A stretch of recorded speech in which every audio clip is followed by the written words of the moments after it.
Well, the message was that, we have to make sure that we don't get discouraged because there's a lot to like with our game over the last six periods. I feel like uh, we're controlling play, we're controlling territory, we're limiting shots, excuse me, shots and scoring chances. We're generating a fair amount on our own at the other end of the rink. I think when you look at, our power play, 5-on-5, some of our most talented guys are getting really good, high quality looks, and the puck hasn't gone in the net. And so, you know, you can't always control whether the puck is in the net or it doesn't. But I think if we just stay with it and we don't get discouraged, we just get determined here, we're gonna be okay. I think, in this early part of the season, our coaching staff has really liked how the group has come together. I think we're getting stingier defensively, which is an important aspect, I think, of for our team moving forward. If we continue to generate quality scoring chances at the rate which we're doing, I believe that they're going to go in the net. I think our players are too talented. I just think right now, it's just been a struggle finding the back of the net. Like it looked like Bach and I only got two shifts in the third period. The Bears were kind of scrambling together a little bit. What went into that decision? Part of it is just matchups. You know, they separated McDavid and Draisaitl through the course of the game. Um, so we just made adjustments as far as what our defense pairs looked like. You saw Schneids play the left side and, and moved him into the top four, so to speak. And so that's part of it. It was just circumstantial more than anything. Mike, within the matchups, it looked like you had JT out there a lot against McDavid. Just why was that a matchup you liked, and how do you feel like that line did in that matchup, which is obviously a tough one? Because I think JT's hard to play against. I think he has a lot of detail in his game. He's strong. He's good positionally. He has good awareness. Um, and so that was part of the reason why we liked that matchup. That's what we went into the game, uh, strategizing. And I thought his line did a real good job against them. You know, McDavid is an elite player, and he's not an easy guy to contain, and especially when he was playing with Draisaitl, when the two of them are on the same line, that's as powerful a line as there is in the league. And I thought those guys did a real good job just as far as limiting the offense that they generated. Um, I think the fact that their coach split them up a little bit might be an indication of how well they did. So I thought JT had a strong game once again. Mike, what did you learn about your fourth line tonight? Which line is that? Well, the Brady Carrick. I imagine the third line. I think that line has played extremely well for us. I think they're a great momentum line. They play with great energy. They're physical.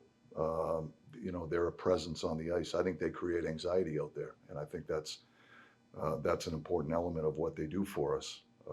I think that line has been a strong line for us at both ends of the rink. When they've been in their own end, they've been defending hard. By nature of their size, they just take up space. They have a lot of, a big wingspan. They get in front of pucks. They block shots, and then they have the ability to establish a forecheck and hang on to pucks. They've spent a significant amount of time in the offensive zone. I think that line has generated a lot of scoring chances themselves. Sam Carrick hits the crossbar. Remps had one right in front across the goal line. I think that play from Konashiri that almost went in. Eddie's had a handful of chances every game. So that line, I think, has played. It's been very effective for us, and so they're getting rewarded with more ice time. Mike, with obviously with the scoring or lack of scoring, excuse me, the forwards or skaters, you can ask them about their frustration. But how has Igor been handling the lack of goal scoring? I mean, sometimes he's been emotional in his goal, but he seemed very composed the past couple games. Yeah, he's fine. He just does what he does. He's a terrific goalie. He gives us timely saves. He did it again tonight. I think our team is doing a good job defending in front of him, but it's a game of mistakes, and when you play, good teams, they're going to get some looks, and Shesty's been there to make that timely save for us. He made a couple of key saves for us tonight. He's fine. He just, he controls what he can. He's had a great start for us. What do you like most about what's going on in front of him and the way you guys are defending from a team standpoint? I just think they're buying into team defense and the importance of it, playing within structure. One of the things we've talked to them a lot about since day one is it's just hard to score your way to success, and you know, an opportunity for us as a team is to value playing defense and making that part of the fabric of our identity. And a lot of it boils down to attention to detail, and value in the things that don't necessarily require a lot of talent. It requires some talent, but just how hard you track back into the defensive zone, your willingness to stop in the scoring area, your willingness to stop on pucks, your willingness to finish a check, those are things that everybody's capable of doing. I think the guys are buying into it, and we're becoming more difficult to play against as a result. I do believe that the offense will come. I think, if we weren't generating scoring chances, it would be a different conversation.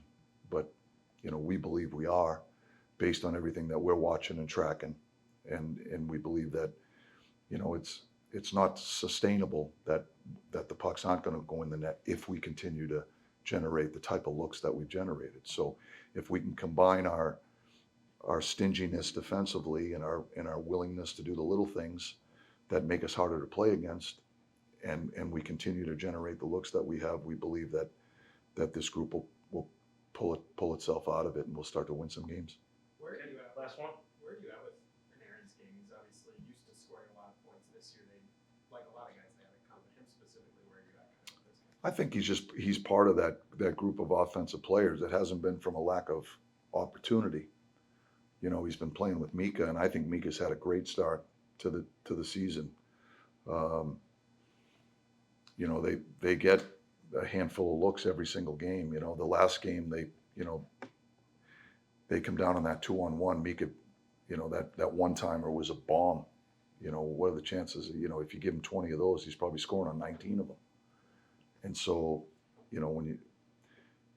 how do you evaluate that type? How do you assess, these guys in those situations? Like I said, you can't always control whether the puck was in the net, but what you can control is the process of generating looks. And I think those guys are getting looks. If they weren't, this would be a different narrative. But, this is the conversation we had with the group after the game. We just have to stay the course. We got to dig in.